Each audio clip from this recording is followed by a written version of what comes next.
let me just say a couple things about, I know things are on people's minds, and some of you are here, just give me something normal, please. I just need 10 minutes of normal. I understand that completely. And so we'll do a little bit of that, of course, as well. And, I've been in a few situations in my life, so I probably can't call myself young any longer. Anybody in my category? Like up here, maybe I'm young, but the rest of my body's denying it. Is anybody there? And that's a really, by the way, that's a sermon. That's a series. You really are. You are the same person here your whole life. Isn't that true? In some ways, you're 20 years old, right? Here. What do they say? You're writing checks that your body can't cash or something? Is that what they say? That's how he said it in the world. All right. But I'm not, I guess I'm not the kid anymore. When the church started, I was definitely that and called that by a lot of people. And so I've seen a few more things now. And so let me talk about this week I'm not a doctor, I have no medical advice, or just go get that online or wherever you get that. If someone's smarter than me, please. So I won't try to address anything, but I will try to talk about something spiritually. And so be smart and do all of that. Do you remember one of the temptations was, Satan says to Jesus, go jump off of this building, this temple, and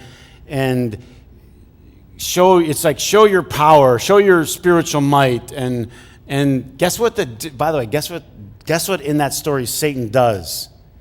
He quotes a Bible verse. Don't listen to everyone that quotes Bible verses. You might be listening to the devil himself. Does this make sense? All right, so, because he says, he quotes a verse about, you won't, strike your foot against a stone. The angels will protect you. The angels will protect you. So that's what I call stupid spirituality. People that just go nutso and they quote Bible verses and they don't use any common sense. And of course, Jesus plays Bible bingo and, he wins. And he says, well, I got a verse too, right? So, which is why I said that's all that sort of nonsense. But be smart. But here's the thing, live with faith, live with trust, live with confidence. And they aren't opposites. There's a balance that you live your life in. And people will try to pull you to one thing or the other. And over and over and over and over again in the scripture, it says, fear not, fear not, fear not. So you take responsibility, you do what you can do with your life, and then you don't fear, you don't panic, because that doesn't help you. Is anybody with me? All right? Did anybody go shopping this week? Now I want to say two things about it. What I saw was, the results of fear and panic. People, it's just what happens. It's human nature. It's not a terrible thing in the sense that I think that instinct gave us some survival, but it can make you to a really poor decision maker at some point. And so there's stuff missing everywhere. I wasn't out there to get toilet paper or anything like that. I was just out there to just get regular weekly groceries, and I found it, interesting. Right? And I will say another thing. People were great. There were a lot of people in there, but you go ahead. I had 3 or 4 times no problem, go ahead, like this. Now, there was a couple of them, you know what I mean, that were ramming their carts through, and that's fine. But I saw the goodness of humanity. I don't know what you saw. Now, I've also seen in my life some high panic situations. And those are almost never good. Almost never good.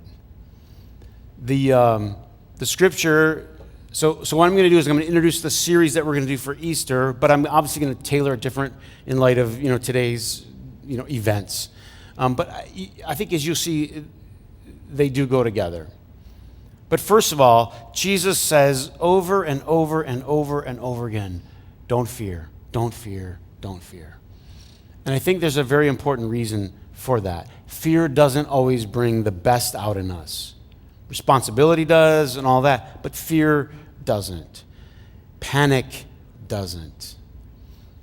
And the thing that spreads faster than anything else is fear and panic. We were driving down, so a couple of examples. We were driving down to New Orleans right after Katrina hit. Many of you know, some of you know this story, maybe a lot of you don't.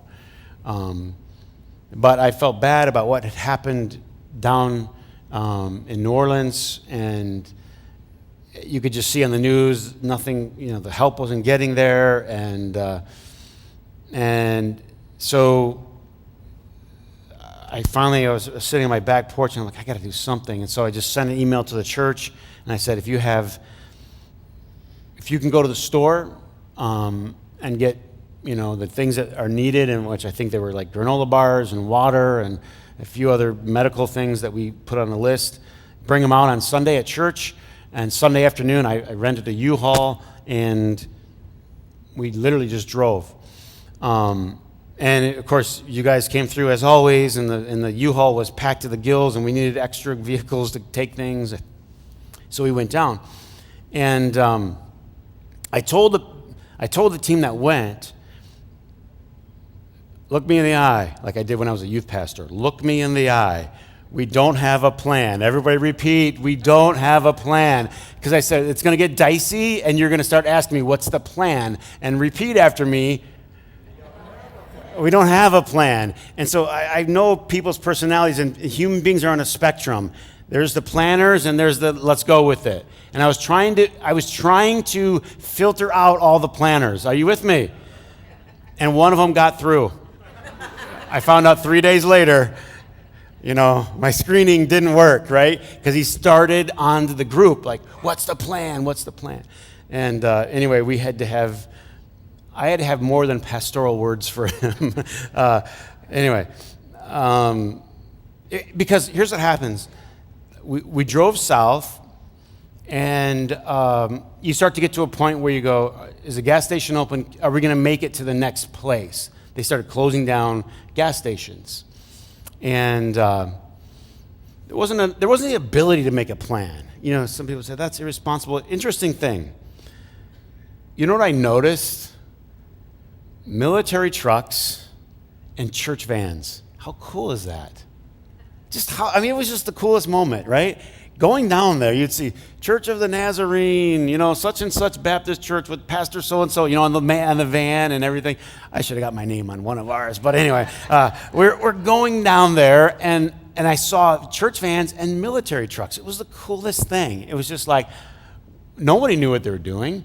And by the way, there was a guy on the radio station that started saying he took his responsibility to be, if you have a load of supplies, call in. If you have a need, call in. And he was literally brokering on the fly. So we'd listen to him, and he'd say, go north to this spot, and people would head, and he goes, all right, we're good there now. Head, it was the coolest expression of humanity. And of course, you see a little bit of the worst. Is anybody with me? So we're driving south. You get to what I call like a no man's land. There might not be gas. And we would keep watching our gas gauge. When it got to half a tank, you'd fill it up, right? Half a tank, you'd fill it further south that we got. We got to a half a tank, and we pull over. And this is the truth. What happened? We pulled off. I'm trying to remember where we were, somewhere south. I think we were in Mississippi at the time. And we pulled in, and literally they're all the gas is out signs on all the pumps. And I pulled the last pump a guy was using, and I pulled in behind him. And he literally drained the pump, right? And the guy came out, flipped the sign, and he goes, I'm sorry. I go, oh, I get it, no problem. So we went, it was one of those, gas stations, and so you go across the freeway to the other one. So we went over the freeway to that one. And true story, we pulled in there, and all these dark black vehicles pulled in, and they started cutting us off and everyone off. And I pulled out some kind of a badge. So either he buffaloed all of us or he was really important. And he goes, this place is closed.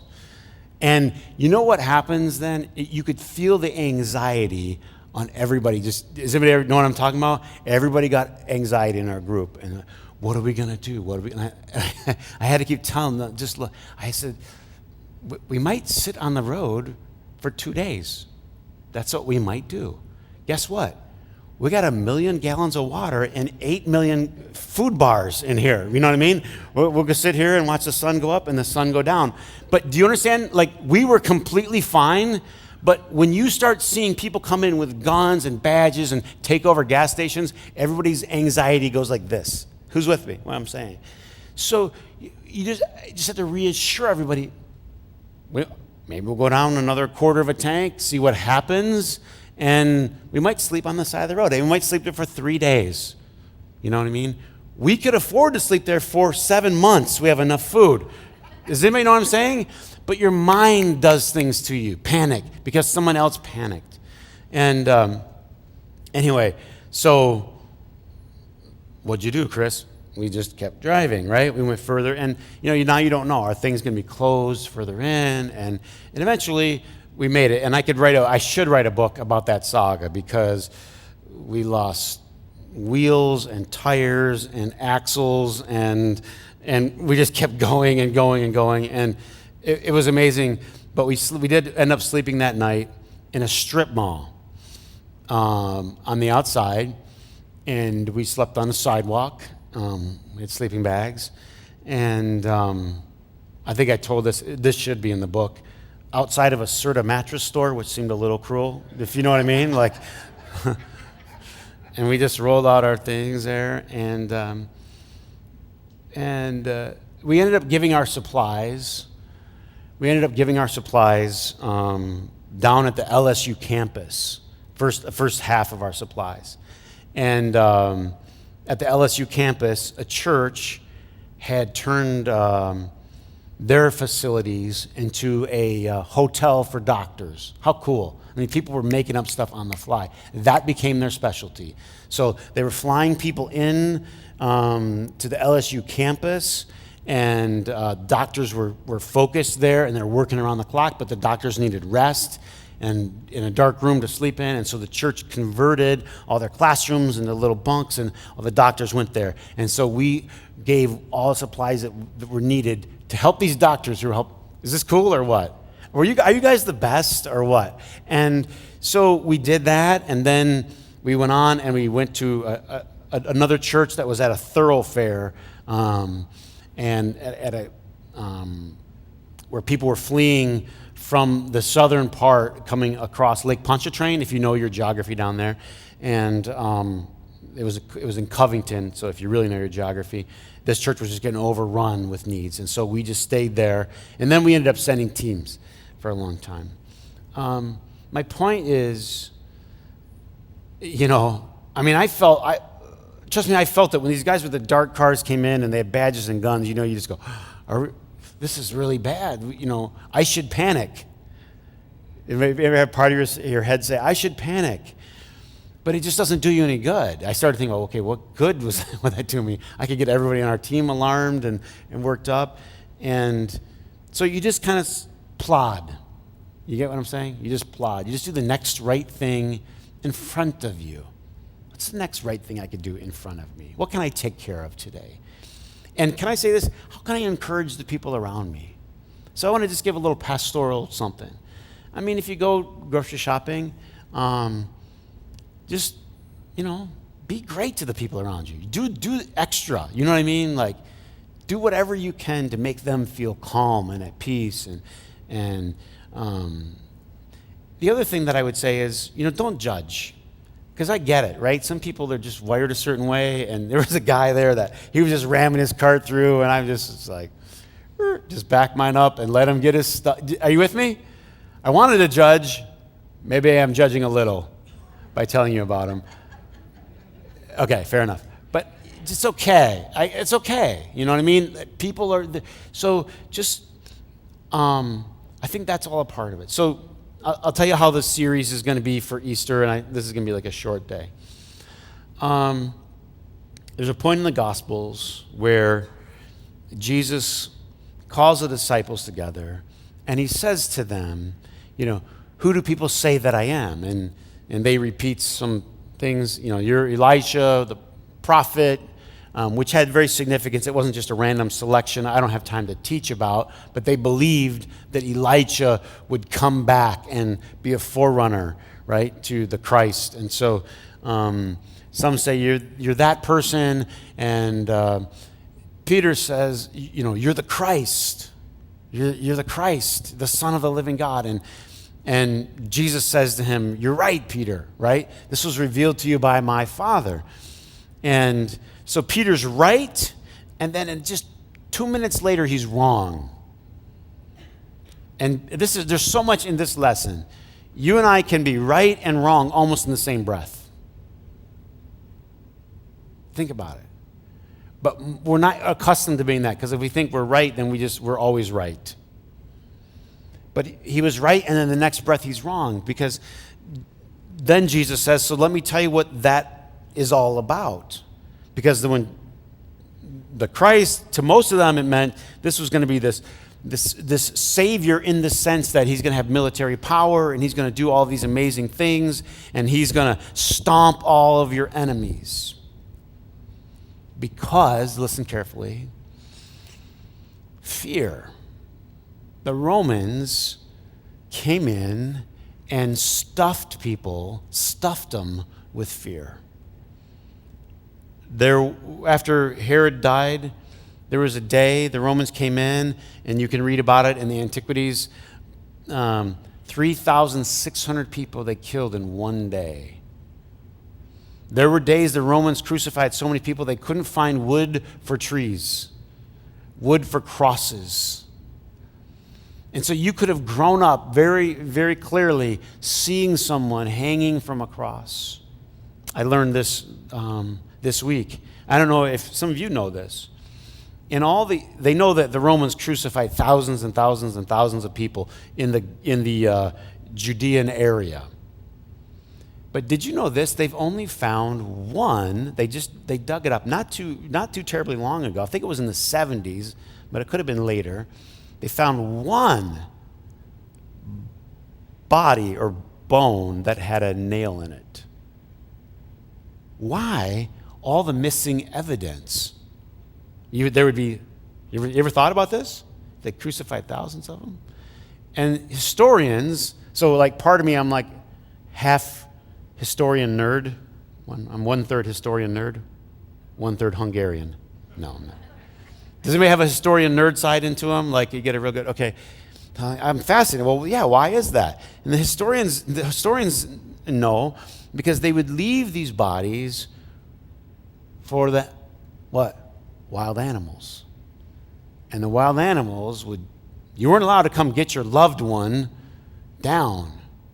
You had to sit there and watch the animals devour them and carry their pieces all over. Fear was palpable in those days. So, now I want to tell you this story again.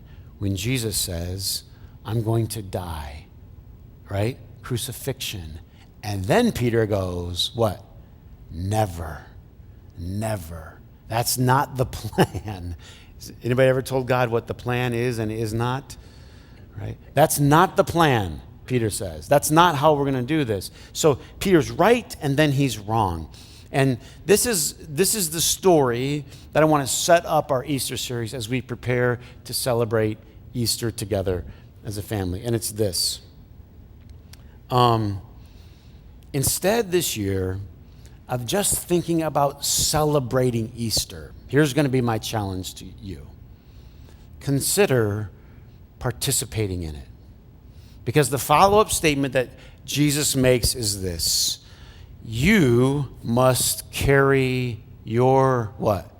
Who's heard this before? You must carry your cross. Now, first of all, Peter's having nothing to do with Jesus being crucified, because they knew how those things went. Because when they would have a leader of any type of a revolution, they would gather the leader and they would crucify him. That was well known. But they also knew they went to get the lieutenants very quickly after.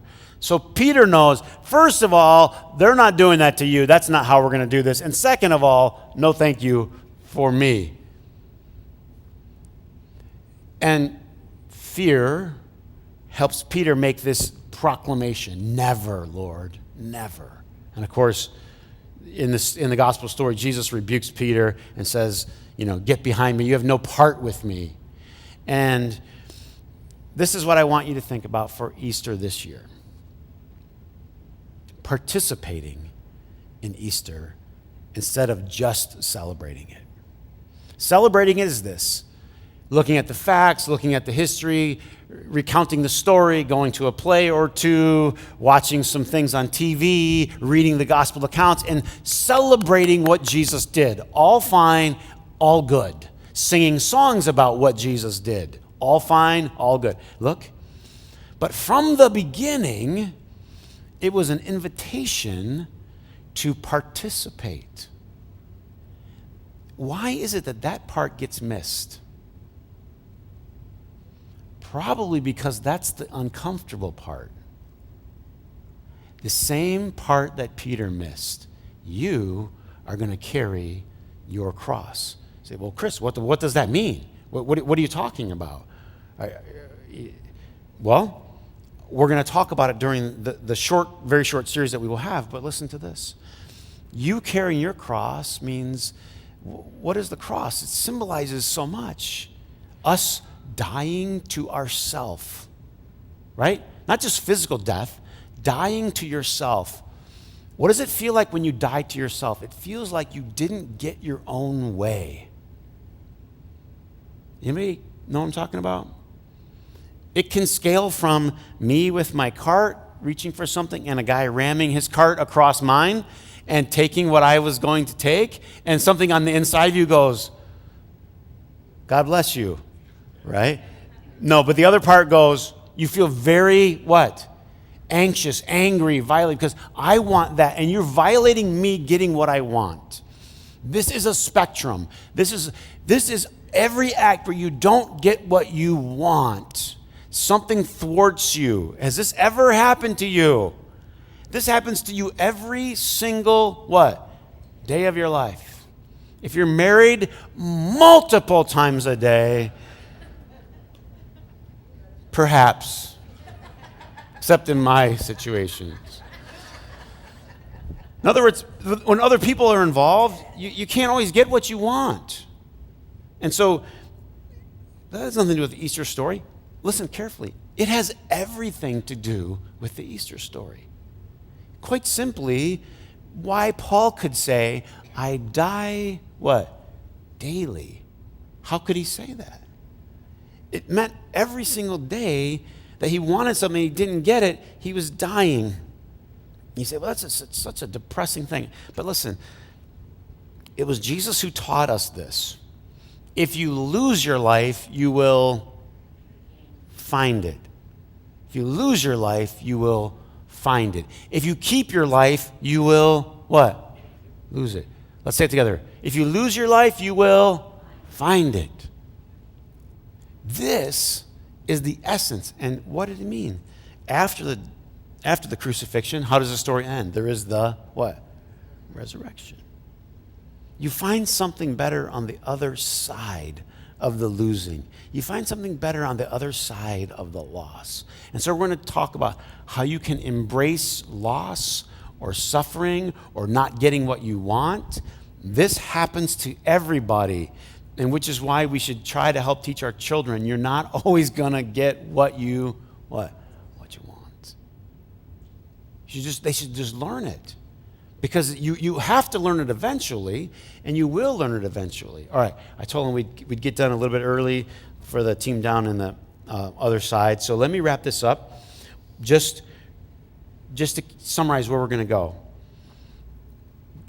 The cross is not just something to observe. It is that. It is something to appreciate. It is something to be grateful for. It is all of that. But perhaps, and I think if you even use the Gospels and Jesus' words in the Gospels, it is something to participate in. And here's a meditation for you. When you're watching or reading or listening or at a play or anything that we do during these seasons, meditate and imagine yourself in the story, not just watching it. Am I ready to lose?